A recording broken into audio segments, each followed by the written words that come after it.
नमस्कार दोस्तों, आप देख रहे हैं प्रोफेशनल रिपेयर चैनल। मैं आपका अपना दोस्त संजय।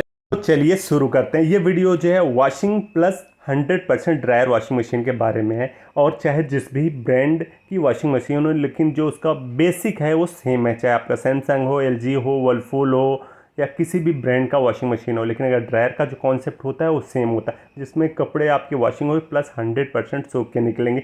जैसे कि हमारी एक वॉशिंग मशीन है और इसमें जो आपका प्रोग्राम दिया हुआ एक स्पेशल प्रोग्राम है, प्लस इधर जो दिया हुआ आपको जो रोज़मर्रा के प्रोग्राम यूज़ करने हैं वो आप कर सकते हैं और ड्रायर यूज़ करते हैं।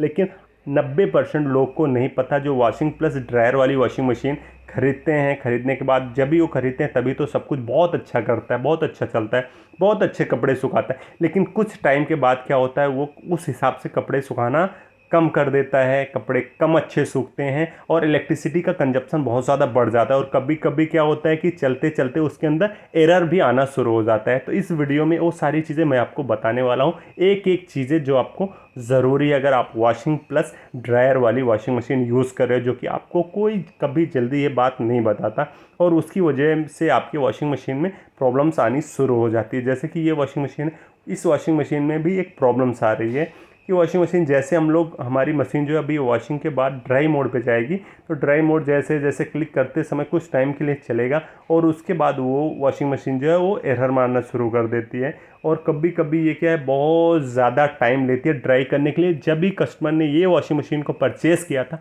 उस टाइम पे ये मशीन उतना ज़्यादा टाइम नहीं लेती थी और कपड़े को बहुत अच्छा ड्राई करती थी। लेकिन अभी जो कस्टमर बता रहा है कि ये वाली वॉशिंग मशीन में एक तो कपड़े उतने अच्छे नहीं ड्राई होते जितने पहले हो रहे थे और टाइम जो है बहुत ज़्यादा टाइम लेती है और उसके साथ साथ ये सारी प्रॉब्लम्स करती है। तो अभी हमने क्या किया है, इसके ऊपर का जो कैबिनेट है उसको हमने हटा दिया है। और एक चीज़ आप इसमें देख लीजिए कि इसमें जो आपका वॉशिंग मशीन के अंदर 100% ड्राई होने का ये कॉन्सेप्ट जो है, ये पूरा एक डक्ट बनी हुई, डक्ट पे यहाँ पे आपका फ़ैन लगा हुआ है, या ये हीटर की टर्मिनल है, यहाँ पे थर्मिस्टर लगा हुआ है, ये दोनों हीटर के हैं। तो ये सारे इंस्ट्रूमेंट होते हैं जो कि यहाँ पे हीट एलिमेंट, इसके अंदर जो हीट एलिमेंट है वो गर्म होगा, हीटर गर्म होगा, यहाँ पे ब्लोअर्स है, ये ब्लोअर चलेगा। तो अभी हमने पहले इसके कनेक्टर्स को, वायर को निकाल लिया है और इसके अंदर जो एरर आ रहा है, वो एरर जो आ रहा है, क्यों आ रहा है, किस लिए आ रहा है, वो सारी चीज़ें आपको मैं दिखाऊंगा भी और बताऊंगा। और अगर आप ड्रायर यूज़र हैं और अगर आपका इलेक्ट्रिसिटी ज़्यादा कंज्यूम हो रहा है, ये सारी चीज़ें ज़्यादा हो रही हैं,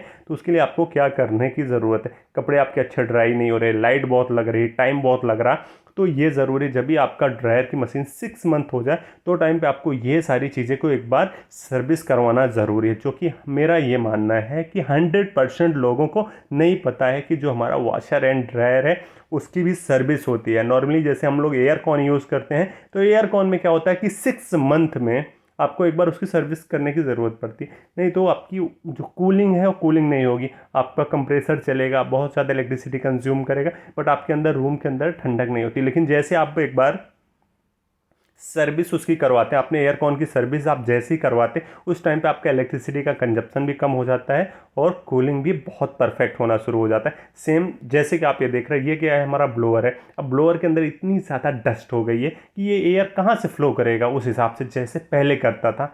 जाहिर सी बात है कि आपका ड्रायर है, ड्रायर के जो कपड़े होते हैं, फैब्रिक के अंदर रेसे होते हैं, वो रेसे को सक करेगा, सक करके अंदर आएगा। तो कंडीशन में ये जो इसका पूरा ब्लोअर है, वो ब्लोअर जो है स्टक हो गया है। ये कंडीशन में मशीन, कोई भी ब्रांड की मशीन है, वो ब्रांड की मशीन एरर मार देगी। सेंसर प्रॉपर काम नहीं करेगा कि क्या टेम्परेचर है, वो चीज़ को नहीं सेंस कर पाएगा। क्योंकि जब मशीन नई रहती है तो सेंसर नया रहता है, उसके ऊपर कोई लेयर नहीं रहती, मिट्टी नहीं रहती, तो वो दिक्कत नहीं रहती, तो मशीन प्रॉपर चलती। फिर कहते हैं कि जब ये मशीन 6 महीने हो गए तो ज़्यादा कपड़े अच्छे साफ़ नहीं करती, इलेक्ट्रिसिटी बहुत कंज्यूम करती है, बहुत ज़्यादा टाइम लेती है। तो जब चीज़ें यूज़ होती हैं तो इसके लिए कहते हैं कि प्रोडक्ट जो, अगर आप प्रोडक्ट यूज़ करें तो उसकी सर्विस भी आपको उसी हिसाब से करवानी चाहिए, उसको केयरिंग उसी हिसाब से आप करोगे तभी आपकी भी कपड़े की केयरिंग मशीन उसी हिसाब से करेगी। आप ये देख रहे हो कि हमने सिर्फ अभी इसका डक्ट ओपन किया है, इसके अंदर कितनी सारी चीज़ें, आपको कितना ज़्यादा डस्ट पार्टिकल जमा है। तो इसके अंदर जो है, ड्रायर की कोई भी मशीन है, कॉन्सेप्ट सेम है। ये पूरा चैम्बर के अंदर हीटर है, हीटर के ऊपर बाजू में सेंसर लगा हुआ है। अब सेंसर के ऊपर ये रेसे धागे पड़ जाएंगे तो उस हिसाब से टेम्परेचर कैसे सेंस करेगा जो कि पहले करता था। तो ये ज़रूरत है कि अगर आप 100% ड्रायर वॉशिंग मशीन के यूज़र हो, और आपके पास वॉशिंग प्लस ड्रायर यूज़ कर रहे हो या कोई भी मशीन है, तो आपको बेसिक जो चीज़ें हैं वो सर्विस उसकी ज़रूरत रहती। कुछ अभी वॉशिंग मशीन जो आ रहे हैं उसमें स्पेशली आपका सर्विस के लिए TCL टप क्लीन साइकिल करके आपको लिखा रहता है, जिसको आपको हमेशा यूज़ करना होता है। अगर वो भी आप यूज़ करोगे तो जो आपके वॉशिंग मशीन के अंदर ड्रम होता है, हीटर्स होते हैं, ड्रम सामने से आपको बिल्कुल नया दिखता है, बट उसके पीछे आप देखोगे तो एक बहुत बड़ी मोटी लेयर रहती है जिसमें कैल्शियम मैग्नीशियम, जो हम लोग पानी यूज़ करते हैं, कपड़े के अंदर का जो डिटर्जेंट होता है, मिट्टी होती है, वो कहीं ना कहीं ड्रम के पीछे चिपकी रहती है। तो जब भी मशीन आप परचेस करें तभी एक एक महीने में आपको कंटिन्यू सर्विस करना ज़रूरी होता है, जो कि आप अगर ट्विन टब वॉशिंग मशीन है या फुल्ली ऑटोमेटिक वॉशिंग मशीन है या फ्रंट लोड वॉशिंग मशीन है जिसमें ड्रायर नहीं है, ड्रायर है तो ड्रायर में जिसमें डक्ट है वो तो आपको मैनुअली क्लीन करके टेक्निकल पर्सन से उसकी सर्विस आपको करवाने की ज़रूरत पड़ेगी। और अभी जैसे कि हम लोग इसको ऐसा कर रहे हैं तो वो क्या होता है कि कभी ये फ़ैन जो है स्टक हो जाता है। और एक दूसरी प्रॉब्लम भी ज़्यादातर आती है कि लोग कहते हैं कि हमारे कपड़े में ऐसे वाइट वाइट स्पॉट्स आते हैं, तो जब भी मशीन नहीं रहती तभी तो प्रॉपर चलती है, लेकिन जब वो 4 महीने 5 महीने 6 महीने पुरानी हो जाती है और आप उसमें टप क्लीन साइकिल नहीं यूज़ करते, तो उसके बाद वो वाइट वाइट स्पॉट्स आने शुरू होते हैं। फिर आपको बताते हैं कि इसकी सर्विस भी ज़रूरी है, तो वो टाइम पे जो एक एक लेयर उसके अंदर बन जाती है वो वन टाइम में ख़त्म नहीं होती। इसी के लिए जब भी आप मशीन यूज़ करें तो आपको मंथ में अगर 28 डेज़ या 29 डेज़ आपने कंटिन्यू कपड़े को धुला हुआ है मशीन के अंदर, तो आपको उसको लास्ट में एक बार टप क्लीन साइकिल आपको यूज़ करना है।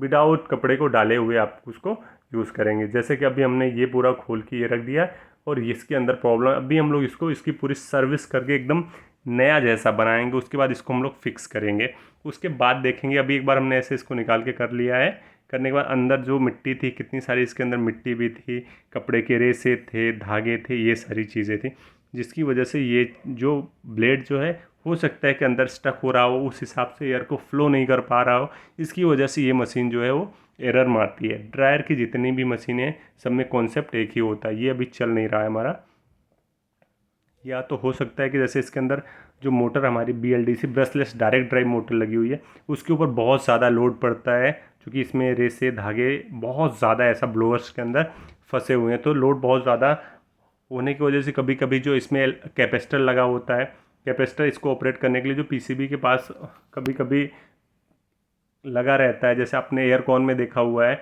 तो ब्लोअर के चलाने के लिए 2.5 UF या कुछ ऐसे कैपेसिटर होते हैं जो लगे रहते हैं। अभी जैसे कि हमने इसको डाल दिया है ये ड्रायर पे, बट इसके अंदर जो है अभी ये फ़ैन चल नहीं रहा है।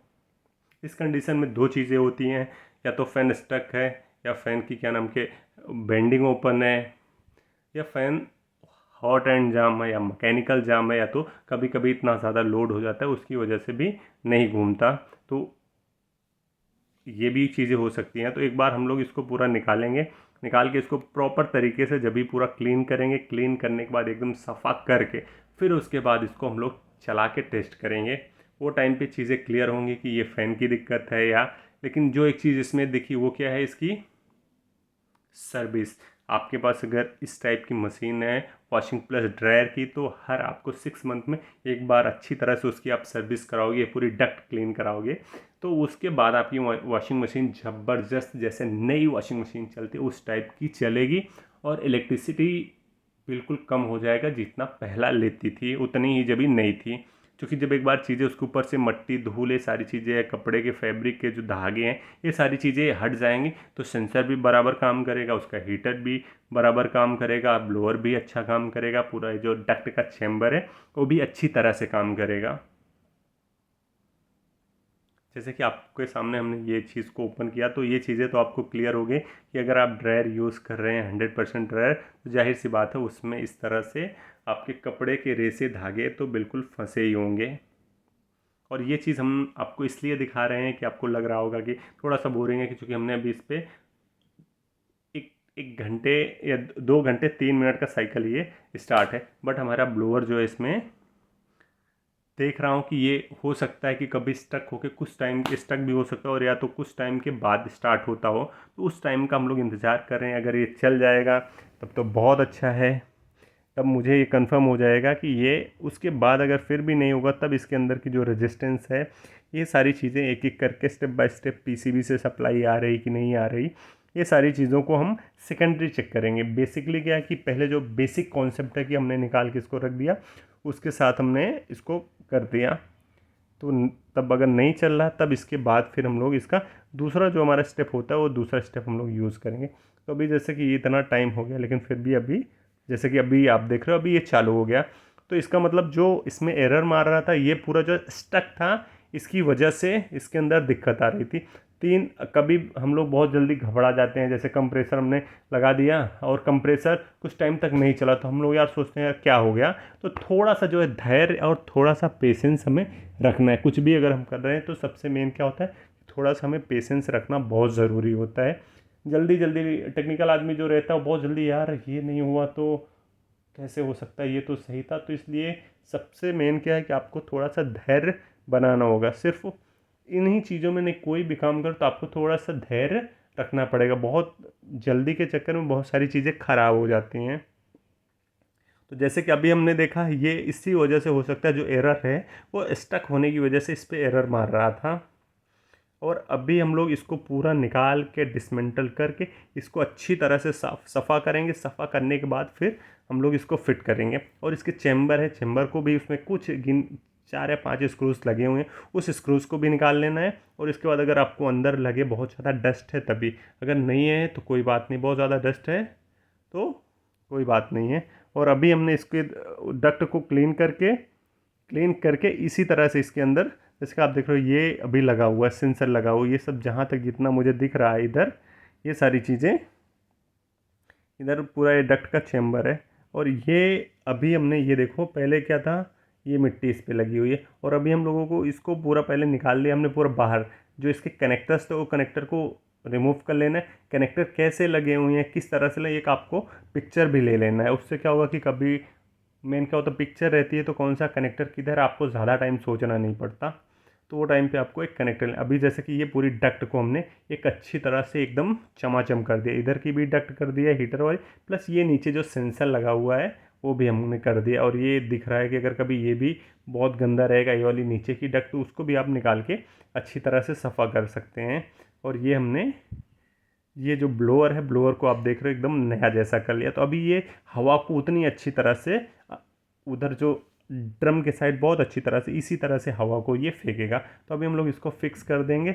इस वीडियो में आपको हमने सिर्फ यही दिखाना चाहे कि वॉशिंग और जो ड्रायर मशीन 100% ड्रायर है उसकी सर्विस बहुत ज़रूरी है। सर्विस आप कराओगे, अच्छी तरह से कराओगे तो उसमें आपका इलेक्ट्रिसिटी सेविंग होगा, वॉशिंग क्वालिटी अच्छी रहेगी, आपका टाइम ज़्यादा नहीं लेगा। सबसे मेन तो है इलेक्ट्रिसिटी, जो कि हीट एलिमेंट जो है उसके ऊपर भी अगर लेयर जम जाती है तो जो क्लीनिंग होनी चाहिए, जो जल्दी गर्म होना चाहिए वो नहीं होगा। सेंसर प्रॉपर फीडबैक नहीं देगा कि क्या टेम्परेचर है क्या नहीं है, इससे बहुत सारी दिक्कतें आ सकती हैं। और अभी हमने इसको फिट करके सेम टू सेम कर दिया और अभी देखते हैं कि क्या होगा। पूरा साइकिल हम लोग अभी ऐसे इसी तरह से चला के इसको देखेंगे। तो ज़्यादातर जो इसमें कुछ टाइम जैसे हम लोग स्टार्ट करते थे तो स्टार्ट करने के कुछ टाइम के बाद ही मुझे ऐसा लगता है कि वो एरर मारना शुरू कर देता। वो एरर जो आ रहा था वो ब्लोअर फैन का है। अगर ब्लोअर फैन नहीं चलेगा तो डिस्प्ले पे हमारा एरर आना शुरू हो जाता है।